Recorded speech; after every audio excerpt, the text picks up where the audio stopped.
My name is Johan Gustavsson, curator, together with Clara, Pallí.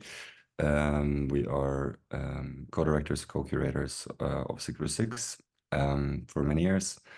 I'll shortly introduce what 646 is. As Maria already said, 646 is an international organization that started once in '95, so has a long history. Me and Clara are the co-directors now since 2004.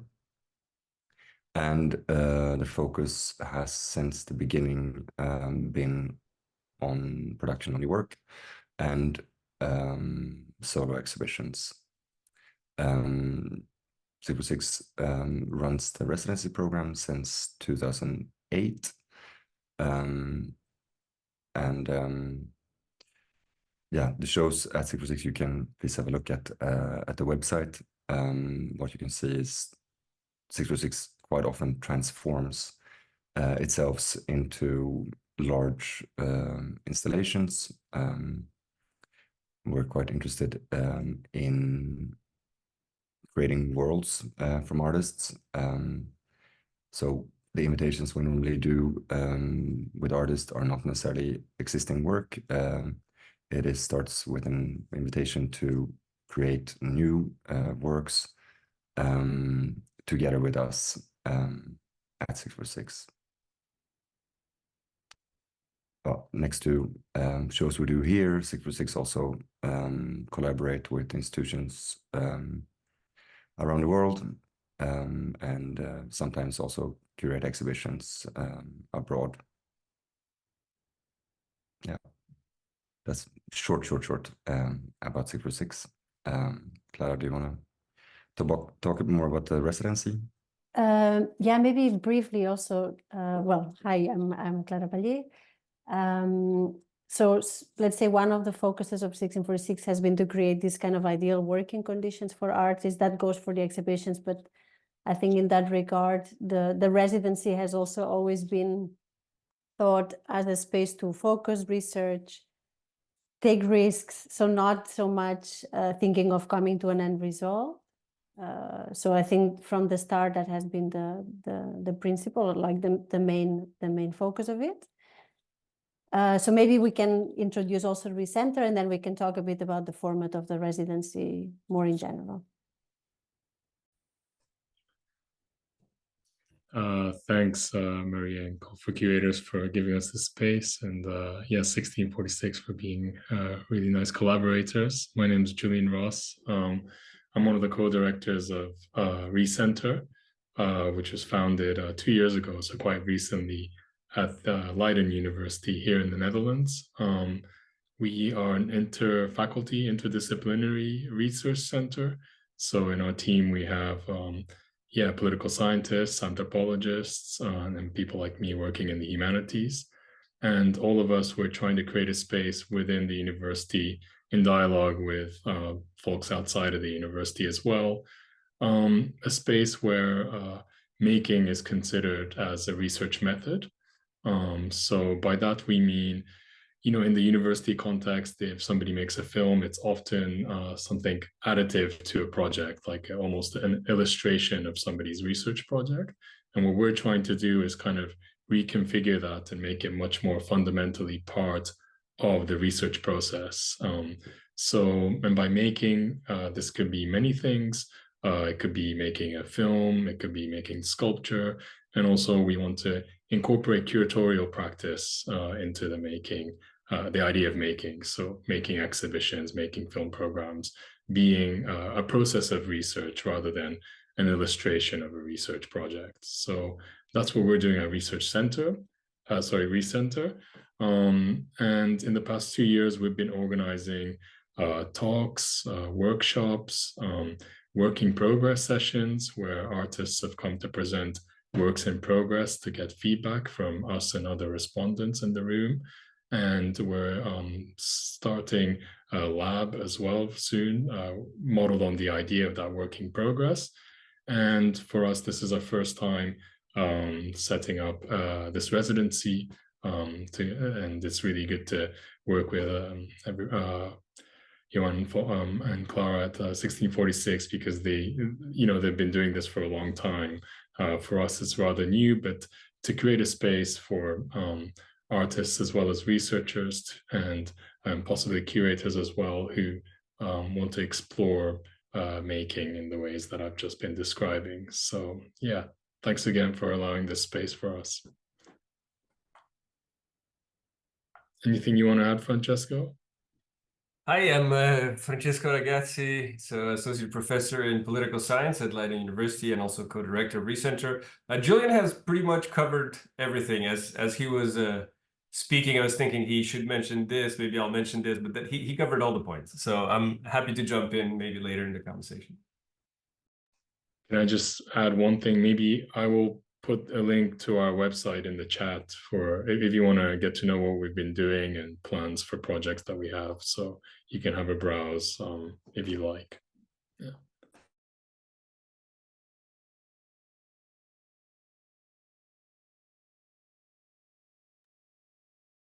So maybe we could like share some of the details of the format, just in case that also sparks some questions. So after that, feel free to to ask us anything that comes to mind. So the residency period would be September, October 2024. It's a fully funded residency, so there is some budget. You can find, of course, we will put also the link there, but you can see the concrete amounts, but there's some traveling expenses covered, some artist fees, some production budget as well.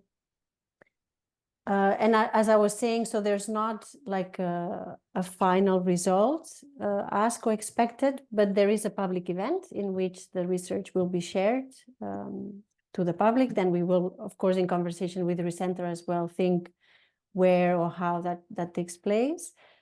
As it is a collaboration, I think one of the interesting things is that we can offer feedback sessions with both teams. So we offer a minimum of 4 sessions, so 2 with 1646, 2 with ReCNTR, and that also the facilities that can be used will be shared. So maybe we talk a bit more what artists can have at 1646, and then Francesco or Julian, you can fill in on that from your side. So of course, from the side of 1646, we activate as well our network. So there will be like studio visits offered.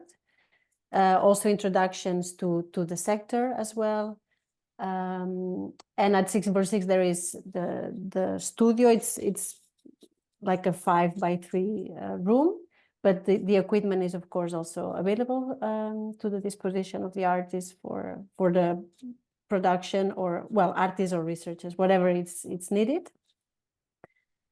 What else? Well, maybe then might be good to speak in terms of the workshops, Julian or Francesco, or the kind Maybe of it's worth mentioning also the accommodation. Yeah. Accommodation is at 646.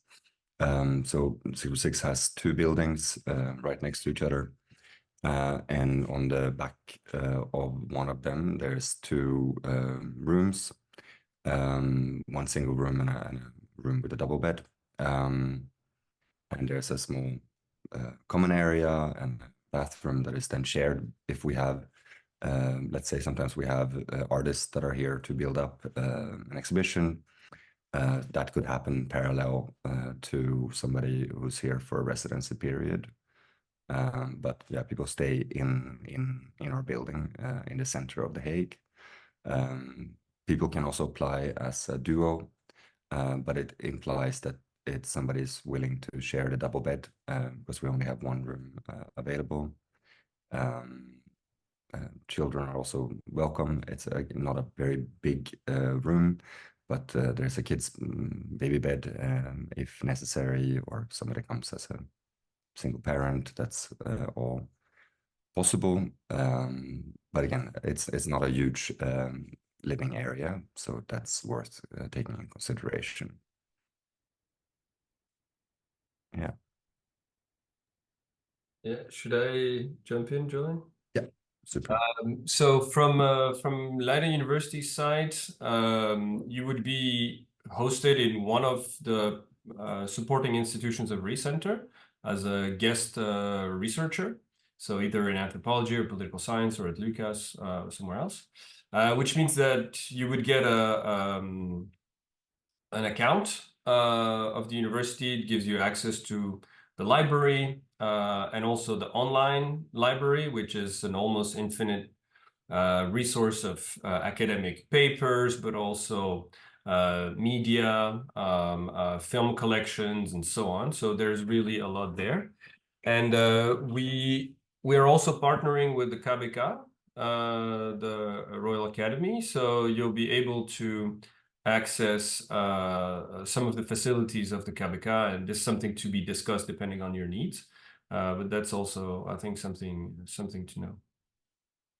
Yeah, so that, I think, from the practicality side. And Leiden University is based mostly in Leiden, but has also quite a strong presence in The Hague, actually quite close to 1646. So while being hosted on 1646, you don't need to take the train to Leiden. You can just walk 10 minutes and you're in Leiden University in the Weinhaven building or other buildings that are just on that campus.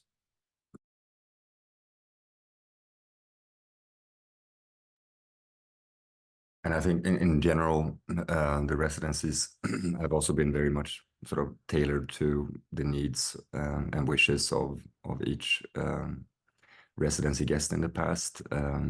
So it all depends on what somebody's needs are during that period, and we try to, as much as possible, accommodate that. There's already built in at least 4 sessions with both the team from ReCNTR and 646 to have more reflective moments during the period to think together on how to approach the research or whatever questions that are somebody comes with for a period like this. Sorry, go ahead. No, you go, Francesco. No, I just wanted to add to that we're sharing, of course, exactly the same philosophy as Clara and Johan about the intention not to force on a product, but really focus on the process. And so for us, what's interesting from the point of view of ReCNTR is that the researcher or artist that takes part in this residency participates to the life of ReCNTR essentially, and it will, I think, be quite interwoven with 1646, so it will be quite organic.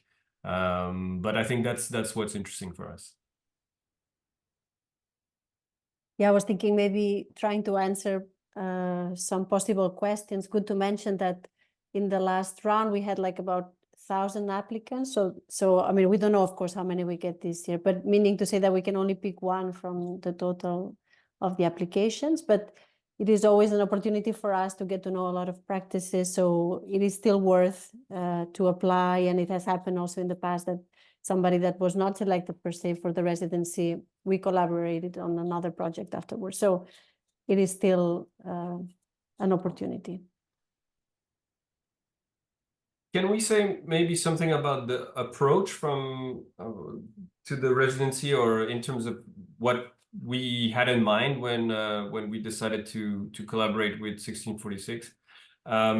Because maybe some people have in mind these kind of art science residencies where artists get to do an artistic practice and maybe use like a telescope or some scientific equipment from the hard sciences, and maybe that's not exactly what we're interested in, although it could be a possibility.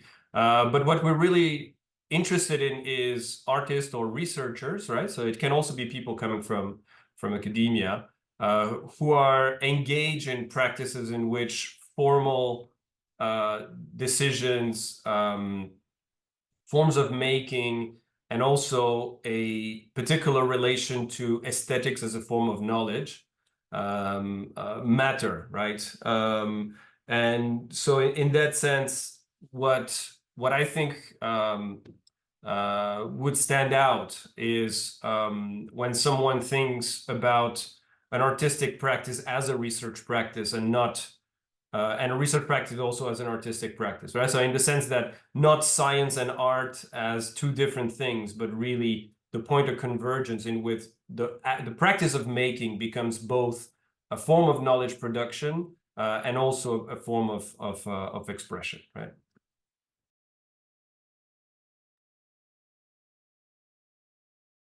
Fantastic. I think that's a really, really great introduction to the opportunity, and thank you all for kind of sharing your point of view and the point of view of the two organizations.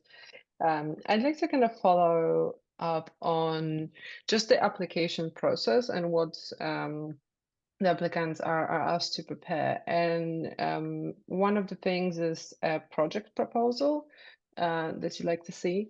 And just to kind of clarify, there isn't any thematic, apart from the kind of the more like conceptual overarching theme of kind of making as a research process. There isn't a thematic requirement. And kind of following up on that, does the proposal need to, does it need to be for a new research strand or a new project, whether it be artistic, curatorial, or in academia, or can that be a work in progress or something that people have been working on already? It can definitely be something that somebody already is working on or have been researching for the last 20 years of their lives. I don't think that is not necessarily a requirement that has to be something new. Obviously, we hope to give this opportunity to somebody that has that we really can help in a sense that this opportunity really offers things that maybe is difficult to find elsewhere.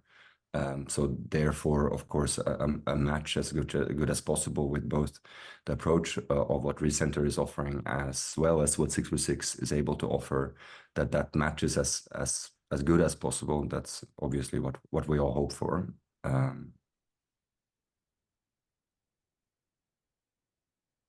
And in terms of the kind of the proposals, and is there any requirement that the resident, apart from having like the presentations where they present their practice or the project and the kind of studio visits, curatorial visits, is there any or is that a kind of like an advantage to think about The Hague and the locality, the local art scene when making a proposal? Does that kind of impact, or can these be purely kind of research based and they can have nothing to do with the locality of your organizations?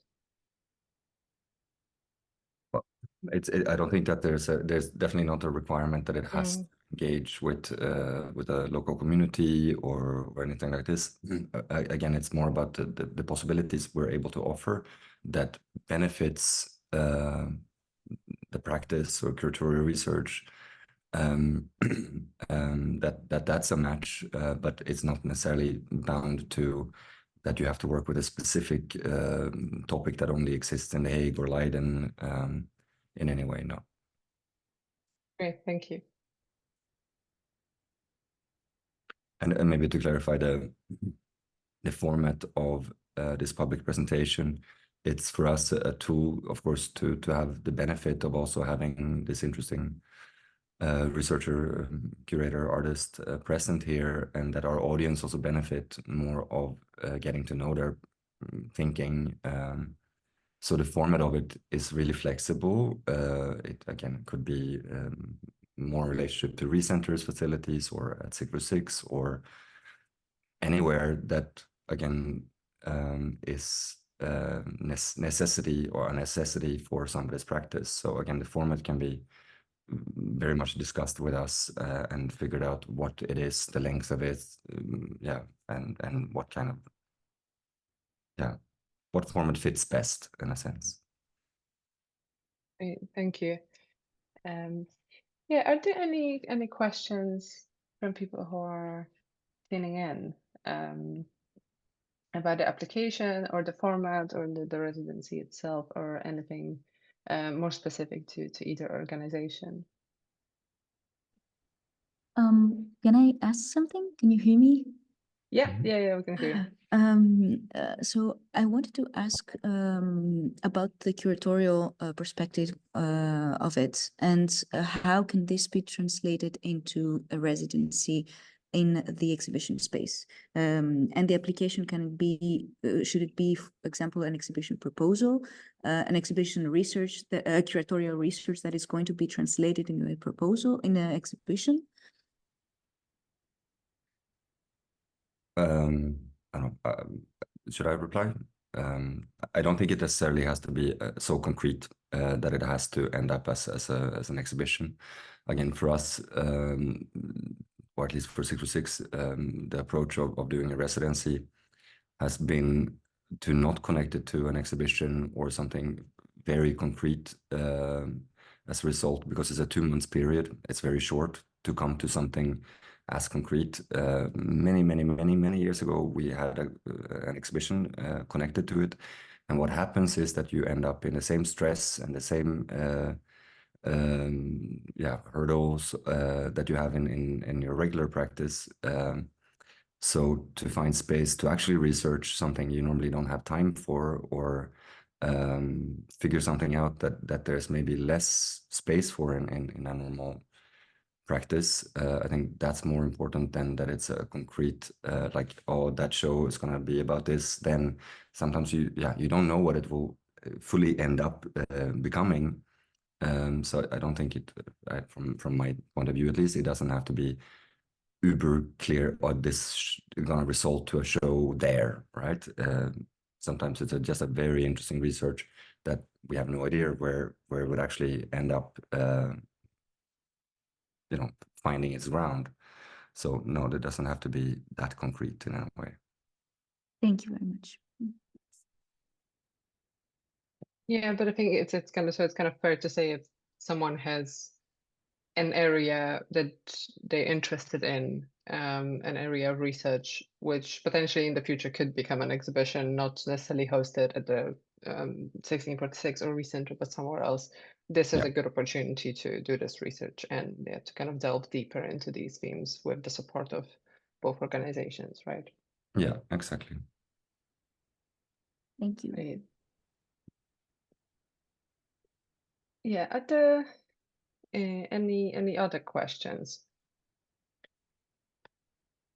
Or something that kind of, maybe needs to be clarified a bit more. Yeah, I think, Clara, you mentioned that there are a lot of applications every year, but still kind of it's a good opportunity for you to find out about people's practices. So for both people who, these applicants who might be unsuccessful, and also for the person or the people who end up doing the residency, is there kind of, are there opportunities to work with you in the future? Or could the residency, for instance, start a working relationship that you continue, or has that happened in the past? Can you just speak a little bit more to that? Sure. I mean, it has definitely happened in different directions. So, for example, we had somebody doing the residency that later on we did an exhibition with. And also recently, somebody that had applied for the residency last time has become one of the artists for the future project. Also, we had a relationship, a residency with a curator that then later on became also like a program of events in the space, and with whom we've had also like a long-term working relationship. They were also invited to as a guest for a talk later on. So I think a lot of these moments develop in long-term relationships of some kind, but it depends, of course. There has to be a match of practices, obviously, and and maybe just also good to add, just in case it's also interesting, when the resident is in 1646, we have an artist doing an exhibition. So there's going to be for a few weeks the resident and the artist exhibiting, which also, I mean, the team is very small and there's a lot of interaction. So it's also a nice moment of getting to know other practitioners as well. Great, thank you. What's good to know is the Netherlands is quite small, so it's quite easy to not only be in The Hague, but so it takes 20 minutes to go to Rotterdam. It's about 45 minutes in the train to Amsterdam. Leiden is 15 minutes.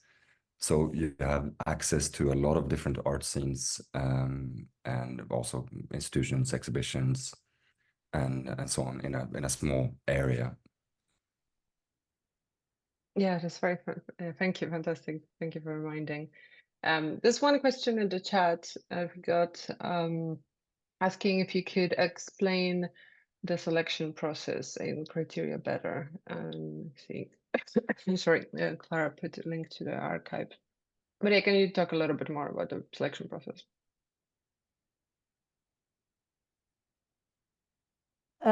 Yeah, I mean, of course, as we said, like the quality of the application and the research, of course, and maybe good to imagine the selection will be done in conversation. So there's going to be a large team of members, and maybe Francesco, Julian, fill me in also here if I'm missing something. But I think the fact that we bring different perspectives will just have us, of course, a lot talk.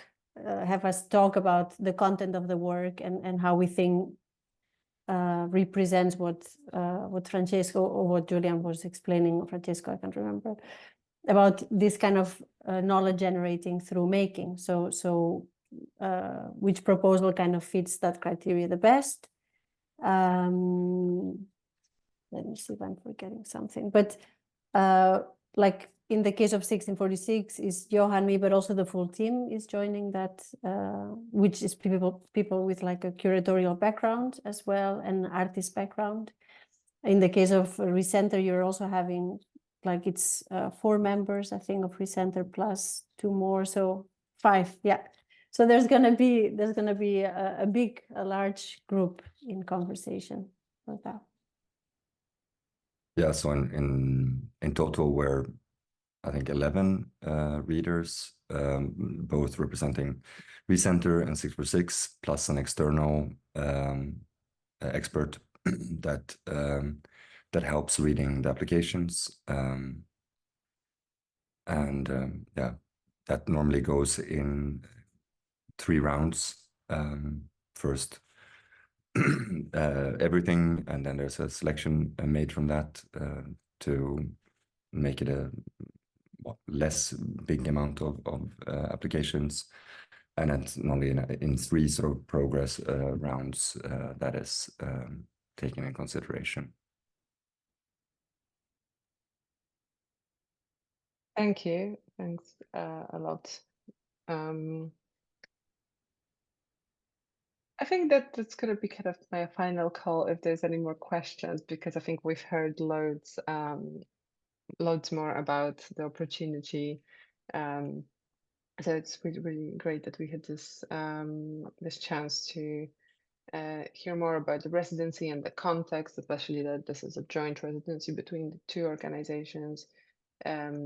Hear more about kind of their specific interests and the facilities, the opportunities that will come as part of the residency. So if there are no more questions, then I'd like to thank you all. Thank you very much, Clara, Johan, Francesca, and Julian for joining today, and yeah, for kind of walking us through the application process and the open call a bit more. And thank you everyone who joined as participants and tuned in.